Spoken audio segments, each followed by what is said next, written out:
Life with MS isn't likely to be easy, but there are ways to make it easier.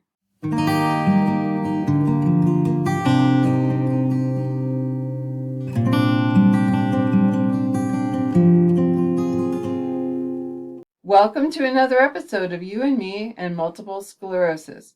My name is Pam, and I've been living with multiple sclerosis for 38 years. And though I'm not a medical professional, I feel like 38 years counts for a lot when it comes to talking about how you live day to day with multiple sclerosis. In a video some time ago, I talked about the small things that I was able to purchase that have made my life a lot easier, and I'll link to that video below. But since I made that video, I've actually come up with some other ones. See what you think.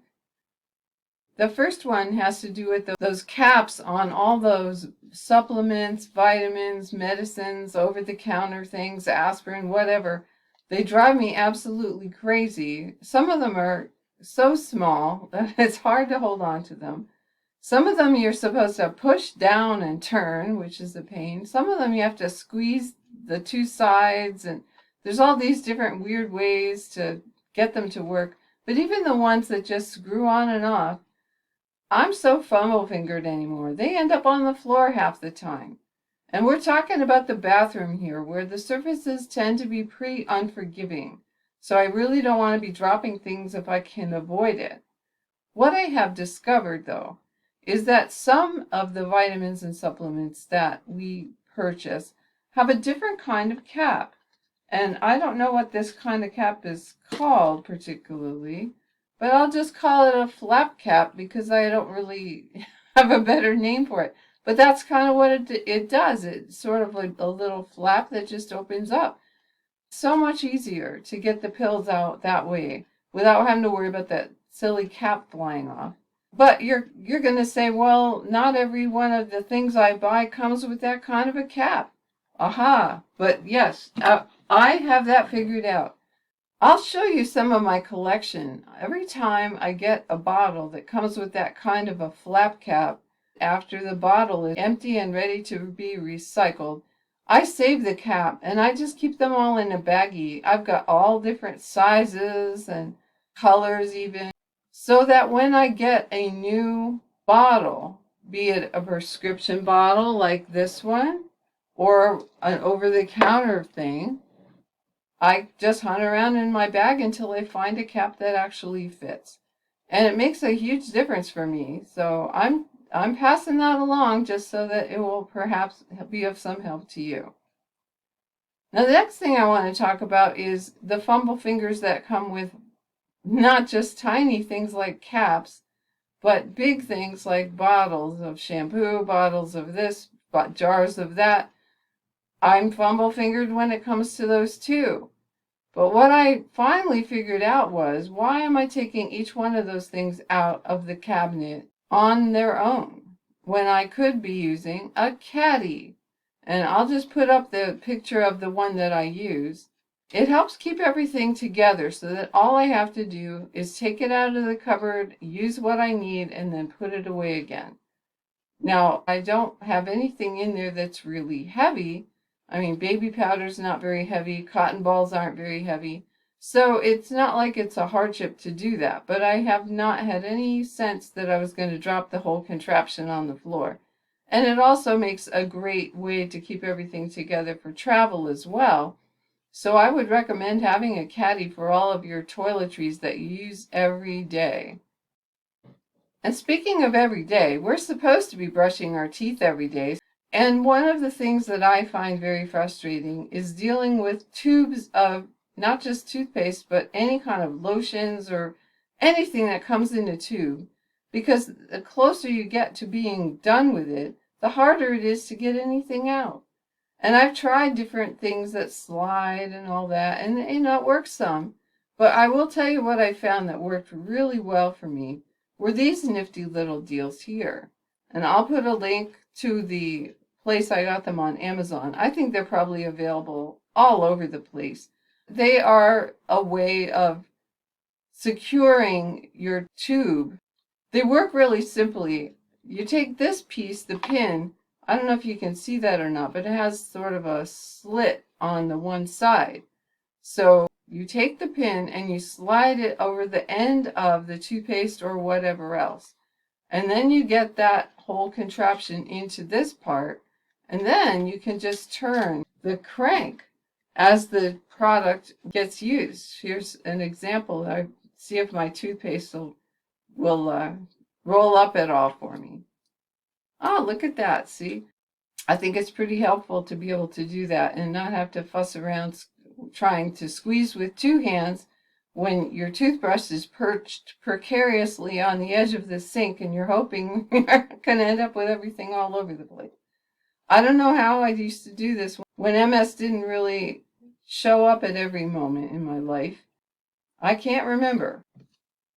Another thing that I have discovered is that while I prefer using bar soap to the body washers because the bottles tend to be a little awkward for me, bar soap's awfully slippery too, and you don't want that going on when you're in the shower. You don't want to be slipping on your soap. So I discovered these little nifty things, and I think you can get these in all different fabrics and colors and whatnot, but it's a little pouch. And it's hard to kind of show this on here, but there's a pouch that opens, and you put the bar of soap in here, and then you just use this like a washcloth. It lathers up automatically because there's soap in there. And you sure get a lot more use out of the bar soap than you would if you were trying to use it just out on its own. This particular one is a little bit abrasive, and I like that because it's sort of like an exfoliant in a way. But if you don't like things that abrasive, I'm sure there's other types of fabrics you could choose, or you could even have someone make one for you or make it yourself. It's probably not that hard. It's got a loop that's supposed to hang somewhere. I haven't ever used that because I have a little caddy that I use in the shower that has all of my shampoos and other things that I use in the morning. Well, the last thing I want to talk about, I don't really have a good answer for, and that is nail clippers. Now, talk about fumble fingers. I have tried so many different kinds of nail clippers, and I cannot seem to be able to hold on to them long enough to get them where they need to go and then actually push to, to clip the nail like you're supposed to. I found a pair that I have on order. They should be showing up actually later today, so perhaps I will make an addendum to this video and let you know how they worked out for me. So I can't really recommend any particular kind, because let me tell you, I've gone through a number of them. I've specifically looked for nail clippers for seniors, for people with arthritic hands, because I thought that those would be more accommodating, but they really kind of aren't. Maybe I'm just extra special clumsy, I don't know. But be that as it may, if you have any suggestions about nail clippers and what kind to get, please leave me a comment because I am definitely on the hunt for something that works for me. Well, as promised, I got the nail clippers and I tried them out. Now here I am to let you know how it went. Well, first of all, I have to say, these look really herky, don't they? I got them on Amazon. I'll put the link down below. They look really herky, but they're really not all that heavy. And they actually feel pretty good to the hand. I mean, I'm comfortable and I can hold on to them and they don't go skittering across the counter or the floor or wherever. So I tested them out to see, could I cut a toenail and could I cut a fingernail? I had a couple ready to go. And they do fine. I can see, though, that with my lack of depth perception, it's going to be a little, maybe getting used to finding where that actual slot is between the two clipper blades. But I think once I get that mastered, this should work pretty good. Still, if you have any other recommendations, I would love to hear them, because it just seems to me like even a small thing like having decent nail clippers can make a difference in your overall sense of well-being. Isn't that weird? As I said in the beginning, life with MS isn't easy, but it could be easier than it is if we have the kinds of accommodations that just make the little things of life that much easier to do. I could go on and on. There's I'm sure many more suggestions I could make about kinds of products to use, and I might make another video sometime, but the theme of this one was things that you use as part of your morning routine or your evening routine or time that you spend in the bathroom anyway. I think that's enough to get you started at least. And now I would like to know what you think. Have you tried any of the products that I talked about today? And do they work for you? Do you have something that you like better?